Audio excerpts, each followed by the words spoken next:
పార్టీకి వెలుగు దినపత్రిక చూద్దాం. ఫైనల్ కు న్యూజిలాండ్, సెమీస్ లో సౌత్ ఆఫ్రికాపై గెలుపు. ఆదివారం ఇండియాతో టైటిల్ ఫైట్. ఆల్రౌండర్ షోతో ఆకట్టుకున్న న్యూజిలాండ్ ఛాంపియన్ ట్రోఫీ ఫైనల్లోకి దూసుకెళ్లింది. బ్యాటింగ్ లో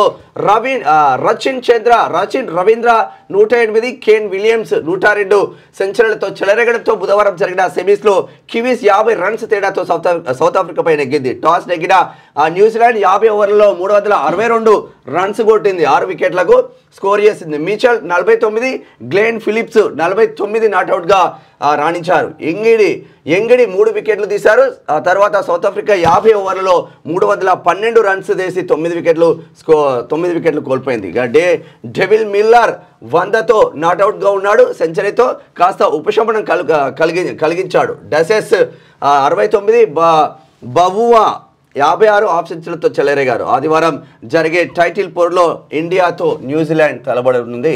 మరి ఇండియా న్యూజిలాండ్ ఉంటుంది కథ. కరీంనగర్ గ్రాడ్యుయేట్ ఎమ్మెల్సీగా అంజిరెడ్డి గెలుపు. సెకండ్ ప్రయారిటీ ఓట్లతో బీజేపీ అభ్యర్థికి దక్కిన విజయం. ఇక కోటా ఓట్లు రాకపోయినా మెజార్టీ ఉండడంతో విజేతగా ప్రకటన. 2వ స్థానంలో కాంగ్రెస్ అభ్యర్థి నరేందర్ రెడ్డి, 3వ స్థానంలో బీఎస్పీ క్యాండిడేట్ హరికృష్ణ. ఇక 3వ ప్రయారిటీ ఓట్ల లెక్కింపు కోసం నరేందర్ రెడ్డి పట్టు. అయితే ఈసీ ఆదేశాలతో అంజిరెడ్డిని విన్నర్గా ప్రకటించిన అధికారులు. ఇక సుదీర్ఘంగా 60 గంటల పాటు కొనసాగిన కౌంటింగ్ ప్రక్రియ అని చెప్పేసి ఒక వార్త కనిపిస్తా ఉంది. మొత్తం మీద ఇక్కడ భారతీయ జనతా పార్టీకి సంబంధించినటువంటి అభ్యర్థి అంజిరెడ్డి చూపించే ప్రయత్నం చేస్తాము. ఎవరికి ఎన్ని ఓట్లు వచ్చినాయి అన్నది నిన్న ఫైనల్ గా ఎన్ని ఓట్లు వచ్చినాయి అన్నది చూపించే ప్రయత్నం అయితే చేద్దాం ఒకసారి. ఇది Anji Reddy Adilabad Karimnagar graduate constituency. First వచ్చినాయి 75,675 ఓట్లు. ఆల్ఫోర్స్ నరేందర్ రెడ్డికి 70,565 ఓట్లు. ప్రసన్న హరికృష్ణకు 60,419 ఓట్లు. తర్వాత ఇవన్నీ కింది వాళ్ళంతా ఎలిమినేషన్ అయిన తర్వాత అంజిరెడ్డికి వచ్చిన ఓట్లు 98,637 ఓట్లు వస్తే ఆల్ఫోర్స్ నరేందర్ రెడ్డికి వచ్చిన ఓట్లు 93,531 ఓట్లు సాధించారు. ఇవి మొత్తం కంప్లీట్ అయిన తర్వాత సో ఎవరైతే అంటే మార్జిన్ 1,11,000 పైచీలుకున్న మార్జిన్ను ఎవరు అందుకోలేకపోయిన నేపథ్యంలో అంజిరెడ్డినే విన్నర్గా ప్రకటించిండ్రు. ఆటోమేటిక్గా అదే జరుగుతుంది. థర్డ్ ప్రియారిటీ చూడాలంటే ఇక థర్డ్ ప్రియారిటీ చూసే ఛాన్స్ అయితే లేదు. ఇది దీనికి సంబంధించిన క్లారిటీ. ఇక కరీంనగర్ గ్రాడ్యుయేట్ ఎమ్మెల్సీ ఎన్నికల్లో బీజేపీ అభ్యర్థి చిన్నమాయిల్ అంజిరెడ్డి గెలుపొందారు. దాదాపు 3 రోజుల పాటు ఉత్కంఠగా సాగిన ముక్కోడపు పోరులో ఎలిమినేషన్ రౌండ్స్ అనంతరం అంజిరెడ్డి విజేతగా నిలిచారు. హోరాహోరీగా సాగిన కౌంటింగ్ లో కొన్ని రౌండ్లలో బీజేపీ అభ్యర్థి అంజిరెడ్డి, మరికొన్ని రౌండ్లలో కాంగ్రెస్ అభ్యర్థి ఆల్ఫోర్స్ నరేందర్ రెడ్డి ఆధిక్యతను ప్రదర్శించినప్పటికీ బీఎస్పీ అభ్యర్థి ప్రసన్న హరికృష్ణ ఎలిమినేషన్ తో చివరికి అంజిరెడ్డినే విజయం వరించింది.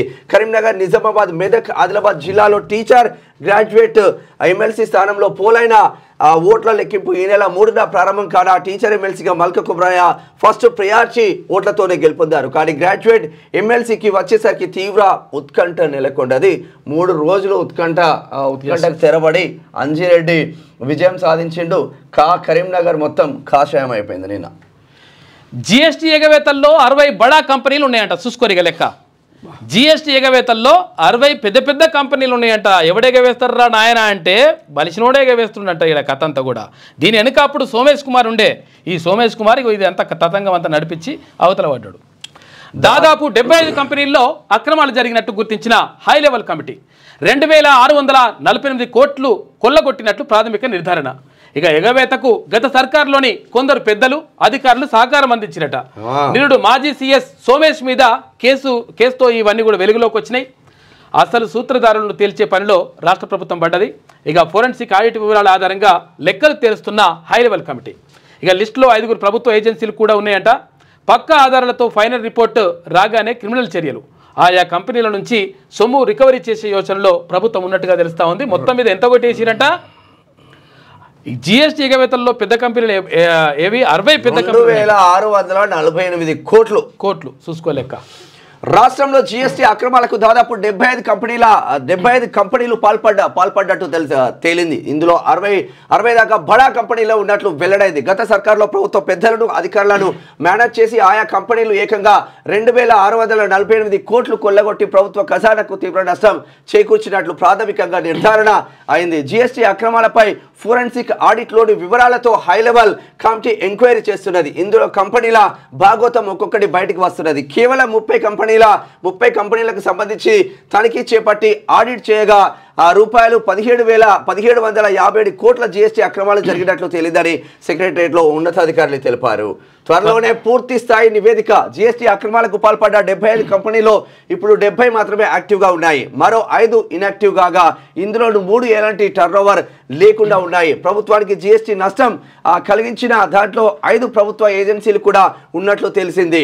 75 కంపెనీలో పెద్ద తలలు ఉండడం, ప్రభుత్వ ఏజెన్సీలు కూడా ఉండడంతో వాటి అక్రమాలకు సహకరించిన అసలు సూత్రధారులు ఎవరనేది ప్రభుత్వం తెలిసే పనిలో ఉన్నది. ఒక్కో కంపెనీ అక్రమాలపై ఎక్కడ భవిష్యత్తులో ఇబ్బందులు రాకుండా పక్క ఆధారాలను హై లెవెల్ కమిటీ సేకరిస్తున్నది. వాటి ఆధారంగా కింగ్ పిన్స్ ను గుర్తించి క్రిమినల్ చర్యలు తీసుకునే అవకాశం ఉంది. అవసరమైతే ఆయా కంపెనీల నుంచి మొత్తం సొమ్మును రికవరీ చేయాలని ప్రభుత్వం బాధిస్తుంది. కానీ ఈ కంపెనీలను చేస్తారు, హడావుడి చేస్తారు, మళ్ళీ ఏం చేస్తారు, కేసును మళ్ళీ నీరుగా 4 రూపాయలు తీసుకుంటారు, సపరేట్గా అవతల పడతారు లెక్క. ఎందుకంటే పేదోళ్ళకు సంబంధించి అయితే ఇంటి దర్వాజాలు తీసుకొస్తారు, లేకపోతే ఇంట్లో కుర్చీలు బాసాన్లు తీసుకొచ్చి మీద బయట పడేసి తర్వాత ఆగం చేస్తారు. తీసుకపోలేదు అని ఇక్కడ బర్లుగొండదని పాలకుర్తి నియోజకవర్గం కొడకండ్ల మండలం 7 నూతల గ్రామంలో పాడి రైతుల దగ్గరికి పోయి దర్వాజాలు తీసుకొని పోయిండు. వాడిని నిజంగా అసలు ఏం చేయాలో అది పబ్లికే చెప్పాలి. అది లిస్ట్లో ఫార్మా ఇరిగేషన్ కంపెనీలు కూడా ఉన్నాయట. జిఎస్టీ పన్నులకు సంబంధించిన సాఫ్ట్వేర్ తయారీలోని లోపాలను ఆసరాగా చేసుకొని ఇన్పుట్ ట్యాక్స్ క్రెడిట్ తర్వాత ఐటీసీ పేరుతో కంపెనీలు అక్రమాలకు పాల్పడ్డాయి. ఇందుకు గత ప్రభుత్వంలోని కొందరు పెద్దలు సహకారం అందించినట్లు ఆరోపణలున్నాయి. అయితే అక్రమాలకు పాల్పడ్డ 75 కంపెనీల్లో కొన్ని వాటి జిఎస్టీ ఐఎన్ నెంబర్లను రద్దు చేసుకున్నాయి. ఎక్కువగా కన్స్ట్రక్షన్ కంపెనీలు వ్యవహారంలో ఉన్నట్లు సమాచారం. అయితే లిస్టులో ఫార్మా కంపెనీతో పాటు అయితే హోటల్స్, షాపింగ్ మాల్స్ కూడా ఉన్నాయంట. భారీ ఇరిగేషన్ ప్రాజెక్టులు నిర్మించే ఒక పెద్ద కంపెనీ సైతం, ఒక పేరు రాస్తే ఏమవుతుంది, ఒక పెద్ద కంపెనీ సైతం అక్రమాలకు పాల్పడ్డట్టు అధికారులు చెప్తున్నారు. ఆ కంపెనీ ఏపీలో బడా ప్రాజెక్టు నిర్మిస్తున్నది. ఇప్పటికే జీఎస్టీ ఎగవేత దాంట్లో జిఎంఆర్ హైదరాబాద్ ఇంటర్నేషనల్ ఎయిర్పోర్ట్ తర్వాత కట్టింది. Jio fiber limited, Olectra green tech limited, Mangalya shopping mall మంచిగా ఉన్నాయి అంత కథ. ఎల్ఐఎన్టీ తర్వాత ఐటీసీ లిమిటెడ్ వంటి కంపెనీలు ఉన్నట్లు అధికారులు గుర్తించారు. వీటితో పాటు మిగతా కంపెనీల భాగోతాన్ని కూడా పక్క ఆధారాలతో రాబడుతున్నారు. ఉన్నాయి కదా, ఇంకేముంటుంది, పెద్ద కంపెనీలు Jio fiber limited, Olectra green tech limited, Mangalya shopping mall, LNT ఇవే వసూలు చేస్తా అంటారు. కానీ వీళ్ళకు ఇవి ఒకవేళ ఇవ్వనందుకు ఫైన్ వేస్తా, లేకపోతే వాళ్ళ కంపెనీలు జప్తీ చేస్తాం, లేకపోతే ఆగమాగం చేద్దామని ఎటువంటి పరిస్థితి లేదంట. ఇవి వసూలు చేస్తారట. వసూలు చేయని వాటిని వసూలు చేస్తాం, గింతే లెక్క చూసుకోలేక. అవి కూడా వసూలు చేస్తారా లేదా కూడా గ్యారెంటీ ఉండదు. నేను ఆత్మహత్య అటెంప్ట్ తాను ఆత్మహత్య అటెంప్ట్ చేయలేదని ప్రముఖ సింగర్ కల్పన స్పష్టం చేశారు. నిద్ర మాత్రల డోస్ ఎక్కువ కావడంతో అపస్మారక స్థితిలోకి వెళ్లాలని ఆమె తెలిపారు. బుధవారం కేపీహెచ్పీ పోలీసులకు ఆమె వాంగ్మూలం ఇచ్చింది. అయితే నేను నిద్రపోతందుకు నిద్ర మాత్రలు అంటే నిద్ర సరిగా వస్తలేదని చెప్పేసి రోజు ఒకటి వేసుకుంటుండే, ఇంకా జర ఎక్కువ వేసుకుంటే అట్లా నిద్రపోయినా. కానీ నేను ఆత్మహత్య నేను అటువంటి ప్రయత్నం ఏం చేయలేదని చెప్పేసి కల్పన అంటున్నా.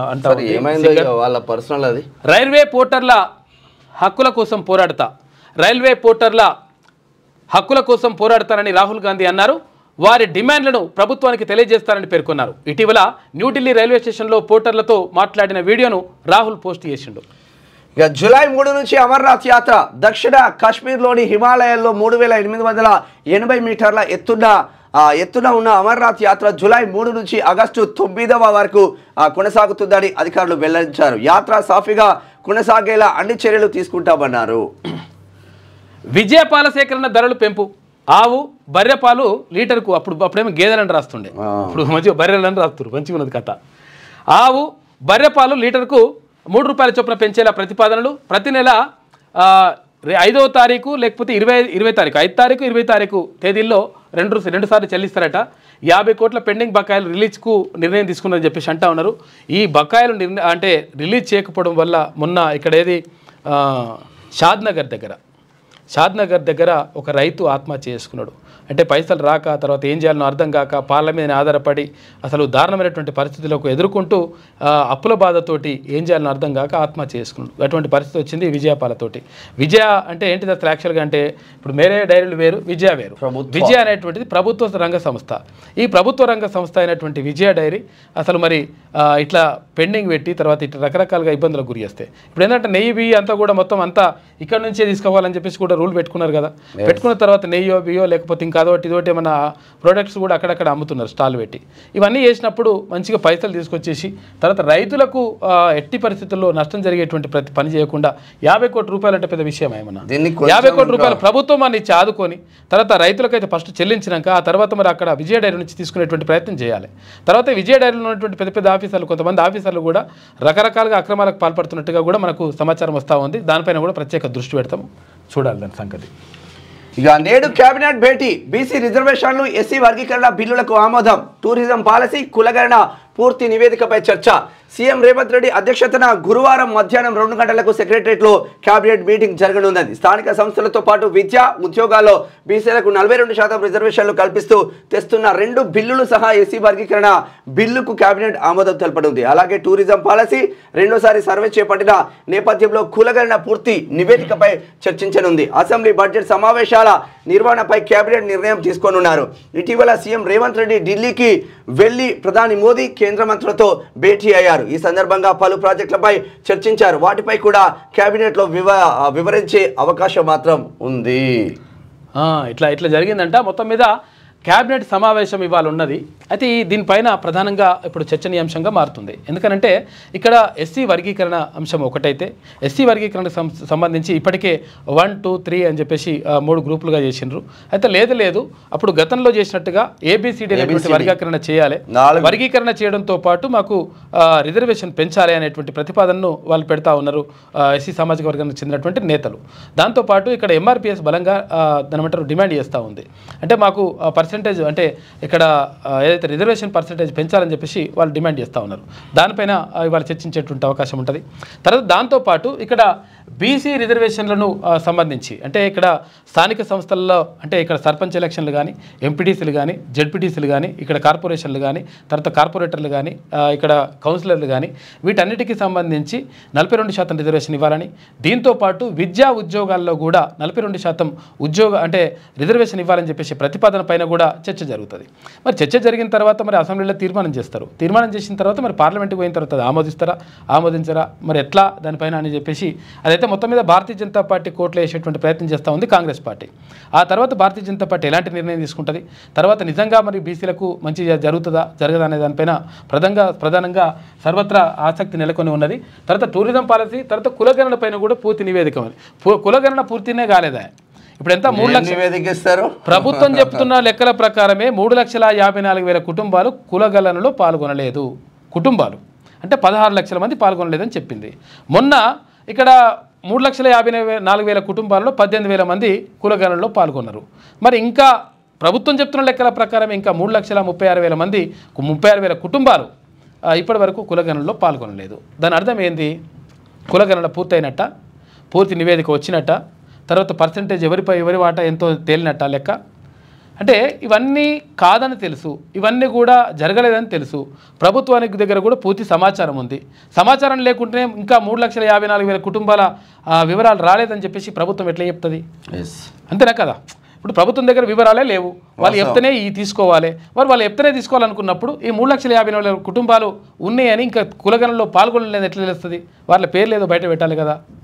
ఇప్పుడు కేసీఆర్, కేటీఆర్ ఎవరు, హరీష్ రావు చేయలేదు అట్లా అని చెప్పేసి తీర్మానం మాట్లాడాను. అయితే విషయం ఏంటంటే ఇదంతా కూడా అంటే కులగణనకు సంబంధించినటువంటి చర్చ జరిగితే మరి ఏం చేస్తారు? మరి మా మంత్రులు ఏం మాట్లాడతారు, ఏం చేస్తారు? మొత్తం మీద బీసీలకు సంబంధించి అన్యాయం జరుగుతుంది అనేటువంటిది చర్చ. దానికి సంబంధించి మరి ఏం చేస్తారు, ఏం కథ అనేటువంటి ఎటువంటి నిర్ణయం తీసుకుంటారు అనేది చూడాలి. ఇక 15 నుంచి ఒంటిపూట బడులు, ఉదయం 8 గంటల నుంచి మధ్యాహ్నం 12:30 గంటల వరకు క్లాసులు ఉండబోతుందట. ఎండల తీవ్రత నేపథ్యంలో ఈ నెల 15 నుంచి అన్ని బడుల్లో ఒంటిపూట తరగతులు నిర్వహించాలని విద్యాశాఖ నిర్ణయించింది. దీంతో సర్కారు స్కూళ్లతో పాటు ప్రైవేటు, ఎయిడెడ్, ఇతర అన్ని మేనేజ్మెంట్ల పరిధిలోని బడులు ఉదయం 8 గంటల నుంచి మధ్యాహ్నం 12 గంటల 30 నిమిషాల వరకే నిర్వహించనున్నారు. ఇక లాస్ట్ వర్కింగ్ డే ఏప్రిల్ 23 వరకు హాఫ్ డే స్కూల్స్ కొనసాగుతాయని చెప్పేసి విద్యాశాఖ నిర్ణయించింది. ఇక 7వ బ్లాక్ ఒకటే కాదు 6-8 బ్లాకులను కూడా మళ్ళీ కట్టాల్సిందే. మేడిగడ్డ బ్యారేజ్ పై ఎన్డీఎస్ఏ తుది నివేదిక రెడీ. రిపోర్ట్ పై కేంద్ర జలశక్తి శాఖ మంత్రి సంతకం. నేడో రేపో రాష్ట్రానికి అందే అవకాశం ఉందంట. దస్కింది ఒకటి 7వ బ్లాక్ ఒకటే కాదు 6-8 కూడా దస్కింది. ఇప్పుడు తీసేసి మళ్ళీ మొత్తం తీసేయాల్సి వస్తుంది. ఇప్పుడు విషయం ఏంటంటే కొంచెం అటు ఇటు చేసుడు కాదు, రిపేర్ చేసుడు కాదు, మొత్తం తీసి కట్టాలని చెప్పేసి అంటా ఉన్నారు. మేడిగడ్డ బ్యారేజీలో 7వ బ్లాక్ ఒకటే మళ్ళీ కడితే సరిపోతుందా, లేకపోతే సరిపోదా, పక్కన ఉన్న బ్లాక్లను మళ్ళీ కట్టాల్సిందేనా అంటే అవునన్న సమాధానాలే వస్తున్నాయి. నేషనల్ డ్యామ్ సేఫ్టీ అథారిటీ తన తుది నివేదికలో ఇదే అంశాన్ని పేర్కొన్నట్లుగా విశ్వసనీయ వర్గాల ద్వారా తెలుస్తుంది. 7వ బ్లాక్తో పాటు 6-8 బ్లాక్లను మళ్ళీ కట్టాల్సి ఉంటుందని ఫైనల్ రిపోర్ట్లో ఎన్డీఎస్ఏ నిపుణులు కమిటీ సిఫార్సు చేసిందంట. మళ్ళీ ఇవన్నీ కూడా కట్టాల్సి వస్తాడు పరిశానికి పెంట. బీసీల లెక్కలు తప్పు నిరూపించేందుకు నేను రెడీ అంటున్నారు ఎమ్మెల్సీ తీన్మార్ వల్లన్న. ఆ లెక్కలు కాంగ్రెస్ హైకమాండ్కు అందజేసిన గ్రామ పంచాయతీల వారిగా లెక్కలు బయట పెట్టాలి. ఏ పార్టీలో చేరనో ఏ పార్టీకి మద్దతు ఇయ్యను అని నిన్న ఏ పార్టీలో చేరేలేదు, ఏ పార్టీకి మద్దతు ఇచ్చేది లేదు, నేను పార్టీ పెడతా అని చెప్పి అన్నాడు. ఇదంతా కూడా అబద్ధం. కాబట్టి విషయం ఏంటంటే 100% గ్రామ పంచాయతీల వారిగా లెక్కలు బయట పెట్టాలి.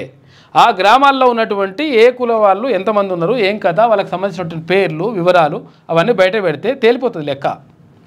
ఎందుకనంటే అప్పుడు ప్రభుత్వాన్ని నమ్ముతారు.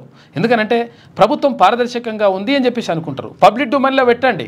ఒకవేళ పెడితే ఒకవేళ ఎస్సీ సామాజిక వర్గమైన ఒక ఆయన ఇప్పుడు ముల్కనూరు ఏదో ఊరున్నది, ఆయన ఫోన్ చేసేసి అన్నా మేము ఎస్సీ సామాజిక వర్గం అయితే మాకు రెడ్డి అని రాసిండ్రు.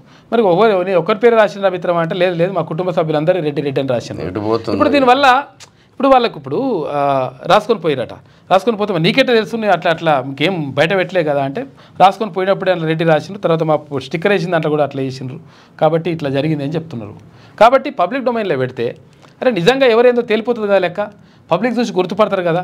గుర్తుపట్టిన తర్వాత అట్లా లెక్క గ్రామ పంచాయతీ లిస్టు ఆ గ్రామ పంచాయతీ ముందు అతికిస్తే అందులో ఉన్నోడేవాడు పోయినోడేవాడు ఏ కులపోడు ఎక్కడున్నాడు అనేది క్లియర్ కట్గా వస్తుంది. కానీ ఆ లెక్కలు మన వాళ్ళు బయట పెట్టారు. 1971 జనాభా లెక్కలతోనే డీలిమిటేషన్ చేపట్టాలి ఒక ప్రత్యేకమైనటువంటి డిమాండ్ చేస్తూ ఉన్నాడు ఇక్కడ తమిళనాడు ముఖ్యమంత్రి స్టాలిన్. ఎందుకంటే ఇప్పటి లెక్కల ప్రకారం ఒకవేళ ఏది డీలిమిటేషన్ అంటే నియోజకవర్గాల పునర్విభజన చేపడితే దక్షిణాది రాష్ట్రాలు ఏవైతే ఉన్నాయో దక్షిణాది రాష్ట్రాలు కుటుంబ నియంత్రణకు సంబంధించి పకడ్బందీగా అమలు చేసినాయి, కుటుంబ నియంత్రణను పాటించినాయి. అప్పుడు కుటుంబ నియంత్రణ జరగకపోతే భారతదేశంలో అత్యధిక జనాభా పెరుగుతున్నది. ఈ జనాభా పెరుగుదలను అరికట్టాల్సినటువంటి బాధ్యత ఉన్నది అని చెప్పేసి అప్పుడున్నటువంటి ప్రభుత్వాలు భావించినాయి. అయితే కేంద్ర ప్రభుత్వం ఆదేశాలతోటి అప్పుడున్నటువంటి రాష్ట్ర ప్రభుత్వాలు ఇక్కడ కుటుంబ నియంత్రణను సక్రమంగా అమలు చేసినాయి. ఒక్కరు ముద్దు, ఇద్దరు హద్దు, ముగ్గురు వద్దు అని చెప్పేసి అనుకొని ఇప్పుడు కుటుంబ నియంత్రణ పాటిస్తే ఏమైంది, అక్కడ దక్షిణ భారతదేశంలో ఉన్నటువంటి రాష్ట్రాల్లో ఉన్నటువంటి జనాభా భారీగా తగ్గిపోయింది. ఈ భారీగా తగ్గిపోయినటువంటి నేపథ్యంలో ఇప్పుడు జనాభా ప్రాతిపదికన నియోజకవర్గాల పునర్విభజన జరిగితే ఇక్కడ పెరిగేటువంటి నియోజకవర్గాలు ఏవైతే ఉంటాయో అవి దక్షిణాది రాష్ట్రాలకు తగ్గుతాయి. కాబట్టి ముబ్బడిగా అసలు నిబంధనలు అమలు చేయకుండా నిబంధనలకు విరుద్ధంగా పిల్లల్ని కంటూ పోయినటువంటి ఉత్తరాది రాష్ట్రాలకు ఇప్పుడు మేలు జరిగేటువంటి అవకాశం ఉంది.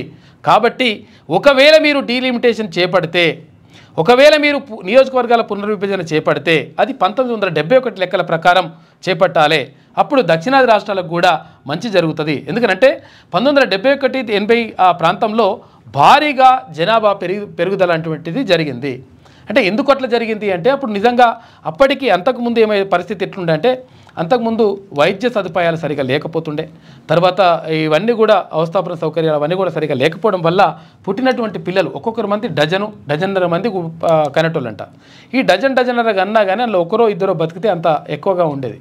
దాంతో ఆ తర్వాత కొంతవరకు వైద్య సదుపాయాలు పెరిగిన తర్వాత అయితే పుట్టినటువంటి వాళ్ళందరూ కూడా బతకడం, తర్వాత ఎటువంటి రోగాలు లేకుండా రోగ నిరోధక శక్తి పెరగడం, తర్వాత కొంతవరకు వైద్య సదుపాయాలు కొంతవరకు అందుబాటులోకి రావడం, వీటన్నిటి కారణంగా జనాభా అనేటువంటిది పుట్టడమే కానీ చనిపోయేటువంటి తక్కువగా నమోదైంది.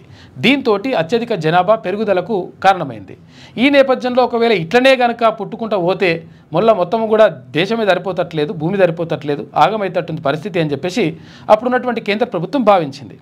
భావించి ఆయా రాష్ట్రాలు కుటుంబ నియంత్రణ పద్ధతులను ప్రకటించండి.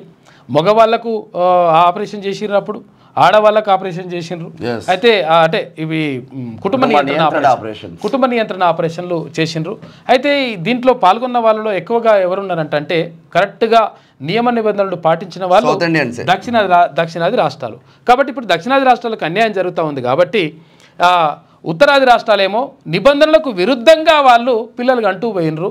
వాళ్ళకేమో ఇప్పుడు ఎక్కువ సీట్లు వస్తూ ఉన్నాయి, ఇప్పుడు మాకు తక్కువ సీట్లు వస్తూ ఉన్నాయి. కాబట్టి ఈ లెక్కలు కాదురా నాయన కావాల్సింది 1971 లెక్కలు తీసుకొని మా జనాభా కావాల్సినంత జనాభా అప్పుడు మొత్తం ఇదే కార్యక్రమం మీద ఉన్నాం, పిల్లలు మస్తుగా పుట్టినరు మస్తుగా ఉన్నారు, అప్పుడు ఆ జనాభా లెక్కలు తీసుకోరని చెప్పేసి స్టాలిన్ అంటా ఉన్నాడు. అందరితోటి సమావేశం పెట్టేసి నిన్న నిర్ణయం తీసుకుంటూ వచ్చే 30 ఏళ్ల పాటు వాటినే ప్రాతిపాదికన తీసుకోవాలి. తమిళనాడులో అఖిలపక్షం తీర్మానం, బీజేపీ ఎన్డీకే తమిళ్ మానిలా కాంగ్రెస్ గైర్హాజరు.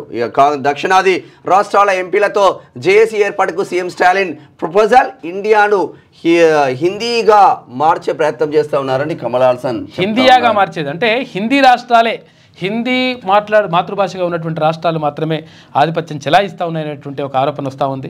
అంటే ఉత్తరప్రదేశ్కు సంబంధించి ఎప్పుడైనా కానీ ఉత్తరప్రదేశ్ నుంచి ఎక్కువ మంది అంటే ప్రధానమంత్రులుగా ఉంటారు, పీఎంలుగా ఉంటారు.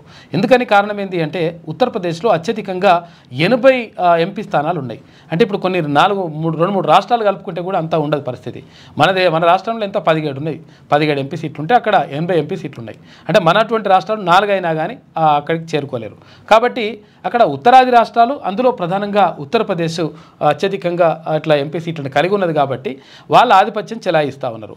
ఎందుకనంటే ఇక్కడ వాళ్ళు ఏదనుకుంటే అదే జరుగుతుంది. ఎందుకంటే ఎంపీలు ఎక్కువ ఉన్నారు కాబట్టి వాళ్ళు ఏ నిర్ణయం తీసుకుంటే ఆ నిర్ణయంకే కట్టుబడాల్సిన అవసరం వస్తుంది. కాబట్టి ఇక్కడ దక్షిణాది రాష్ట్రాలకు అన్యాయం జరుగుతూ ఉందని చెప్పేసి అక్కడ స్టాలిన్ అంటా ఉన్నాడు. ఇక యుద్ధమే కావాలంటే మేము సిద్ధం. అమెరికాకు వార్నింగ్ ఇచ్చిన చైనా ఏ యుద్ధమైనా చివరి వరకు ఫైట్ చేస్తామంటూ ట్వీట్ చేసింది అమెరికా యుద్ధమే కావాలని కోరుకుంటే తాము సిద్ధమేనని చైనా తేల్చి చెప్పింది. ఇక టారిఫ్ వారైనా ట్రేడ్ వారైనా లేక మరే ఇతర యుద్ధమైనా సరే చివరి వరకు ఫైట్ చేయడమే తమకు అలవాటని పేర్కొంది. ఇక చైనాపై రెసిప్రోటల్ టారిఫ్స్కు సంబంధించి బుధవారం అమెరికన్ కాంగ్రెస్లో ప్రెసిడెంట్ డొనాల్డ్ ట్రంప్ చేసిన కామెంట్స్పై అమెరికాలోని చైనా ఎంబసీ తాజాగా స్పందించింది. ట్రంప్ కామెంట్స్ను ఉద్దేశిస్తూ ఎంబసీ అధికారి ఒకరు ఈ మేరకు ట్వీట్ చేశారు. అయితే అంతకుముందు అమెరికా కాంగ్రెస్లో ట్రంప్ ప్రసంగిస్తూ విదేశాలు తమ వస్తువులపై చాలా పెద్ద మొత్తంలో పన్నులు విధిస్తున్నాయని ఆరోపించి మేము కూడా గట్టిగానే చేస్తాం అనుకుంటే మీరు కూడా గట్టిగానే చేస్తే మేము కూడా గట్టిగా చేస్తాం, మీరు టారిఫ్ పెంచితే మేము టారిఫ్ పెంచుతాం, నువ్వు ఇంకేమైనా పెంచుకుంటే నేను కూడా ఇంకేమైనా పెంచుకుంటా, నువ్వు ఒకవేళ యుద్ధమే అంటే నేను కూడా యుద్ధానికి సిద్ధమే అని చెప్పేసి ఇక్కడ చైనా అంటా ఉంది. సై అంటే సై అంటుంది లెక్క. ఇక అగ్గిపెట్టెలో పట్టే చీర చాలా బాగుంది. సిరిసిల్ల నేతలను మెచ్చుకున్న రాష్ట్రపతి ద్రౌపది ముర్ము రాష్ట్రపతి భవన్లో వివిధత అమృత్ మహోత్సవం ప్రారంభం జరిగింది. హాజరైన governor Jishnu Dev Varma, deputy CM బట్టి విక్రమార్క అగ్గిపెట్టెలో పట్టే చీర కూడా సిరిసిల్ల నేతన్న కానీ లేకపోతే నేతన్నలు చాలా గొప్పవైన చీర అంటే చాలా మంది అంటే అసలు యాక్చువల్గా ఈ పద్మశాలీల గురించి పట్టించుకున్నటువంటి దాఖలాలు లేకుండా పోతూ ఉన్నాయి. నిజంగా ఒక అద్భుతమైనటువంటి కళారూపాల్ని, అద్భుతమైనటువంటి చీరల్ని, అద్భుతమైనటువంటి వస్త్రాల్ని ఈ ప్రపంచానికి అందించారు నేతన్నలు. కాబట్టి ఎందుకంటే ఒక నందిని సిద్ధారెడ్డి ఒక కవితలో చెప్తాడు, అంటే ఒక్క చీర ఇచ్చినటువంటి శ్రీకృష్ణుడే భగవంతుడైతే ఒక్క చీర ఎక్కడ ద్రౌపదికి ఆమెకు అంటే కప్పుకోవడానికి ఆమెకు అంటే ఇట్లా భంగం కలగకుండా ఉండడానికి ఆమెకు అటువంటి రక్షణ కల్పించినటువంటి శ్రీకృష్ణుడే భగవంతుడైతే మరి ప్రపంచానికే బట్టలు నేసిచ్చినటువంటి నేతన్నని ఏమనాలి అంటాడు. కాబట్టి నేతన్న గొప్పతనం చాలా గొప్పది. ఎందుకంటే ఈ ప్రపంచానికి మనం బట్టలు కట్టుకొని మనము నాగరికులుగా మంచిగా ఉన్నాము అంటే ఆ నేతన్న యొక్క పుణ్యమే. ఎందుకంటే పద్మశాలీలకు అంత గొప్ప చరిత్ర ఉన్నది. కాబట్టి ఈ ప్రపంచానికి బట్టలు లేచిచ్చిన వాడు నేతన్న. కాబట్టి నేతన్నకు సలాం. తర్వాత ఇంకొకటి ఏంటంటే మన దగ్గర ఉన్నటువంటి నేతన్నలు చాలా నైపుణ్యం కలిగినటువంటి వాళ్ళు. అగ్గిపెట్టెలో చీరను తీయడం అంటే మామూలు విషయం కాదు. మరి అగ్గిపెట్టెలో చీర ఎంత ఉంటుంది, గింతనే ఉంటుందా, చిన్నగానే ఉంటుందా, బొమ్మలకు కట్టేదా కాదు. 7 మీటర్ల చీర అగ్గిపెట్టెలో పడుతుంది లెక్క. అంత నైపుణ్యం అంటే మామూలు విషయం కాదు. కాబట్టి నేతన్న నీకు వందనం. లేటెస్ట్ న్యూస్ తెలుగు మరియు ఇంగ్లీష్ అప్డేట్స్ కోసం ఇప్పుడే క్యూన్యూస్ అఫీషియల్ యాప్ ని ప్లే స్టోర్ నుండి డౌన్లోడ్ చేసుకోండి. సరికొత్త సమాచారాల కోసం క్యూన్యూస్ వెబ్సైట్ ని ఫాలో అవ్వండి. ఛానల్లో ప్రాంతీయ, జాతీయ, అంతర్జాతీయ వార్తలు వీక్షించండి. లైక్ చేయండి.